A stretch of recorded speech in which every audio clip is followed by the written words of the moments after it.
just like it's harder to get, like, really... But they're new, I don't know. Barely let go of it. We'll test them out. Make sure it stops before you go too far.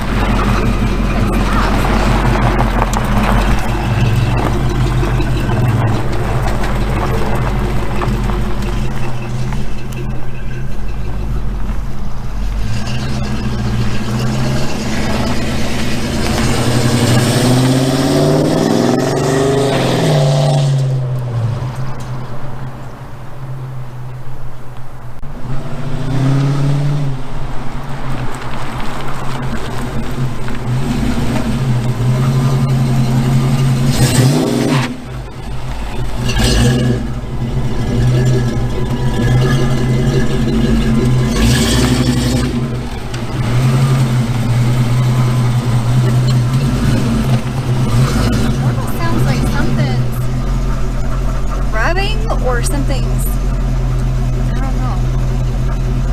That's not a very good description. I know it's not. How far is the steering wheel off? It's probably about this much. Not bad. It's not bad, no.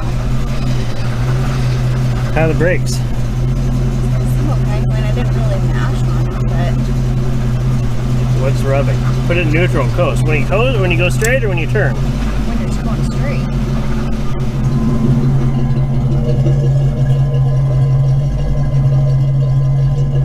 Are you holding the brake still? Yeah. Oh, like. Not hear anything.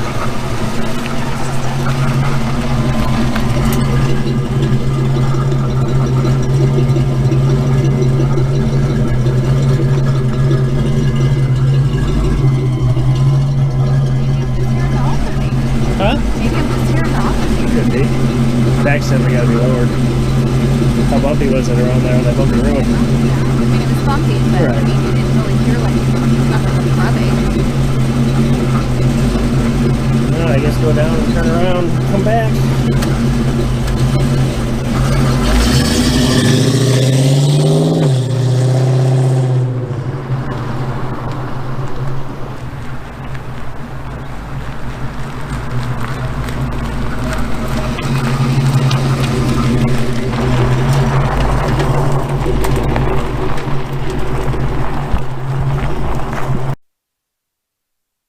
Here, Angel's demonstrating the correct technique on how to get overspray all over Everything?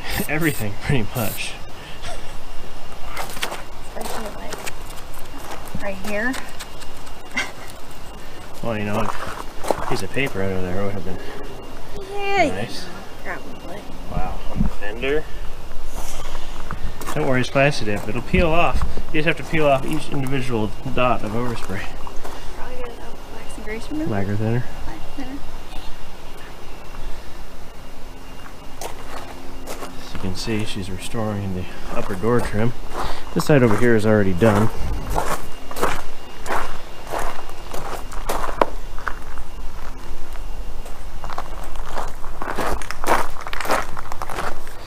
But she didn't really want to do this one because there's too much masking. Yep. They make new ones of these, so I'll probably buy those. And then all these seals and stuff, because all that's garbage. These are, you can get new ones of those. These I'm going to restore with some magic someday. I'm going to fill this all with primer, sand them smooth, and paint them black on the car. I'm not taking them off, because to take these off, these are bolted in. And I can't get the interior panels out because the cage is in the way, so those are there to stay.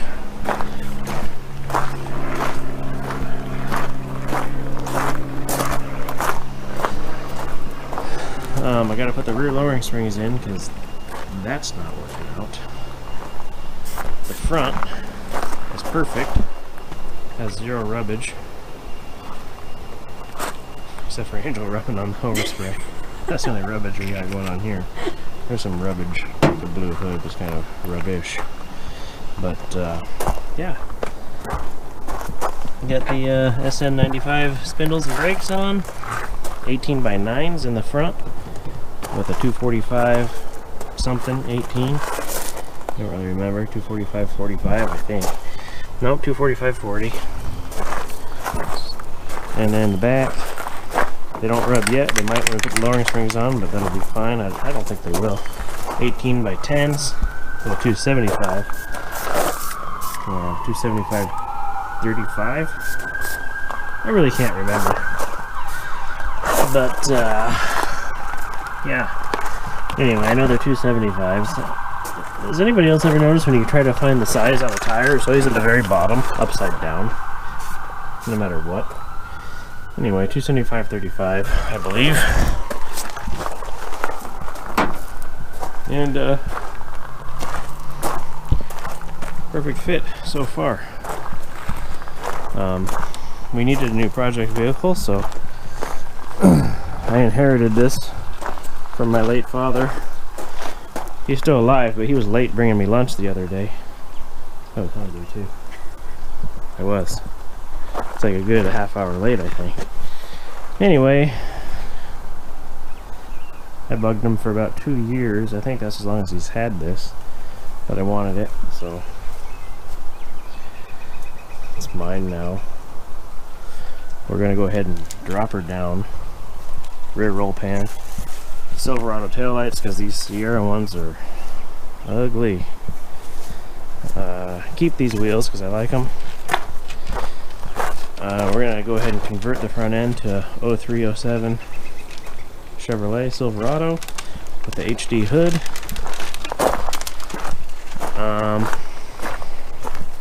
Run this engine for now. It's got a 4.8 with a cam and headers and 243 heads, I believe, and yeah, it's decent for 4.8. Sounds pretty good. So for now, we're gonna just work on the cosmetics. I need to get a seat, a nicer seat, because this is just a work truck. I'm gonna get a seat, put carpet in it, eventually do power doors, but the seat is lumpy and it sucks. So anyway, that or this is replacing that right there, which is my Corvette. You can't see anymore because it's gone. So that's gone, which frees up some monthly amounts of money to hopefully right there. And then, you know, keep on buying parts for the old right here. Because this has taken a lot of money to get this where it's at, believe it or not, even though I bought a complete running and driving parts car. Eventually paint this. For now, we're not. Yeah. So that's where we are now. I'm just putting the dash pad together, which I had to take apart again because the speedometer wasn't working. So I think when we pulled the dash to do the heater core, stretched the cable, slightly disconnected it. I don't know. I didn't see anything wrong. I jiggled around on the cable and then drove it and it was fine. So putting that back together. Angel's got this trim all restored. Although she didn't add a piece of weather stripping here where it's missing some. We stretched that over. Anyway, if you could just go ahead and do the drip rail on the other side, that would be great. I'm going to button up the dash. I got to put a fuel filter on, and I'm going to swap these rear springs out. See if I can't get the tires to rub. You know what I'm saying? Yeah.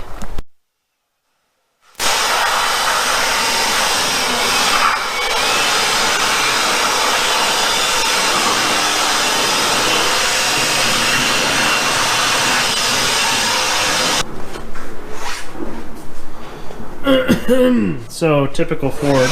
Back to the parts store we go. Got this on there. Tried to set the voltage on the throttle position sensor, and I can't. It won't stay the same. It jumps all over the place. If you look at it, it changes. So I think I'm going to go get a new TPS sensor. But you can rev the car and it doesn't die now. The idle is just not consistent. Tends to hang up there a little bit, kind of like a Dodge product. You know, you rev them like whoom, but instead of that, they're like whoom. I hate that. Why are all new cars like that? They are. Mustangs, same way. Let me just rev this up for 5-minute intervals. Anyway, I gotta get these motor mounts on. Alright, so finally got the missing parts to my alternator upgrade. They sent me the alternator, but they didn't give me this plug-in I need. Apparently I'm putting a stereo in at the same time, I guess. Anyway, that. So, time to get this alternator situation handled. Maybe. So, what we gotta do is get that in there. Let's make it happen. Well, that went absolutely as expected. Just like everything else I've done on this car. Well, the alternator's in. Brackets cut and ground down. New plugs are wired on. They don't tell you that the pulley on that is much bigger than the pulley on the old alternator. And also, those pulleys aren't interchangeable. I tried. So now the belt's not long enough. So it's pretty awesome that they mentioned that. Oh wait, they didn't. They didn't mention that. So we'll just put this on hold. I just measured for a belt, and see if I can't find one of those. Probably not. Sweet. So I used a piece of masking tape to go around all the pulleys. Made a belt with it, and then I measured it. It was 86.5, or slightly under. I don't know. So got this belt today. That's 86 3/8. And now we're gonna see how bad of a measurer I am.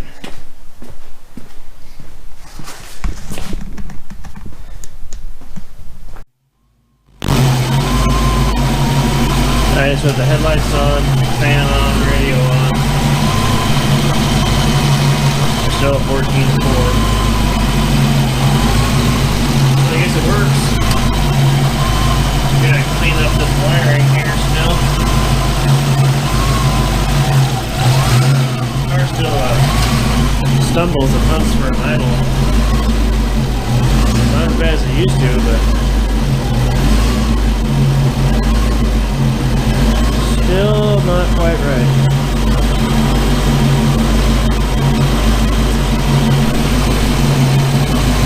Alternator control and GPS are new. GPS is reset to the right voltage.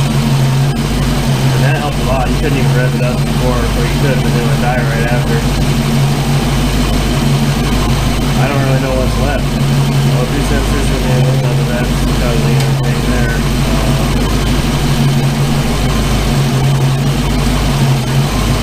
That's airflow sensor, whatever it is, I guess. That's not new. And then this map, I don't know. Whatever that one is there, and that one there. That's air meter.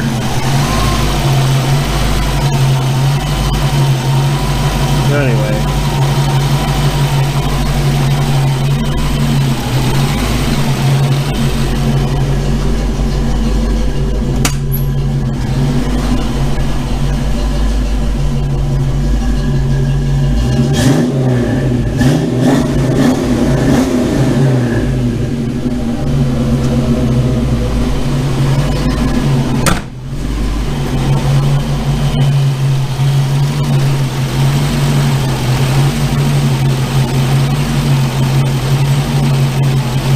So I guess that's it for now.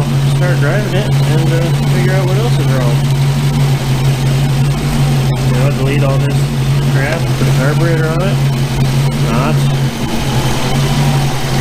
delete all this crap and put like a poly Terminator X on there. Or just figure out what's wrong with it and fix it. I guess that'd be the right thing to do. I usually don't do the right thing. But anyway, ready for a test drive, I guess. Oh, gotta clean up those wires. Make this mess. And put these motor mounts on. Other than that, I don't remember what I set the idle to.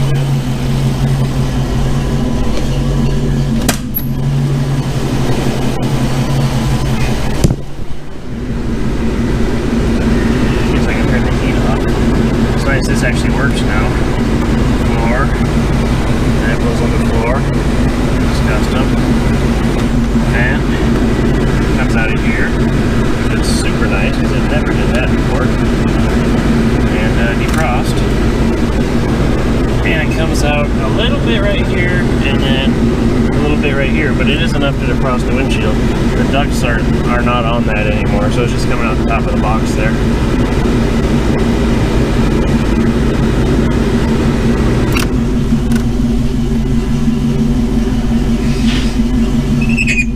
And that's the door on the heater box hitting the cage.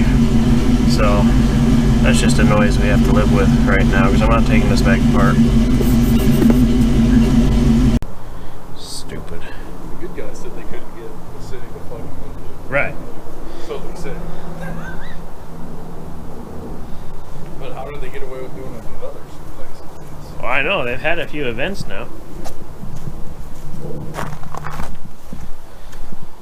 Anyway. The blue hood really sets her right off.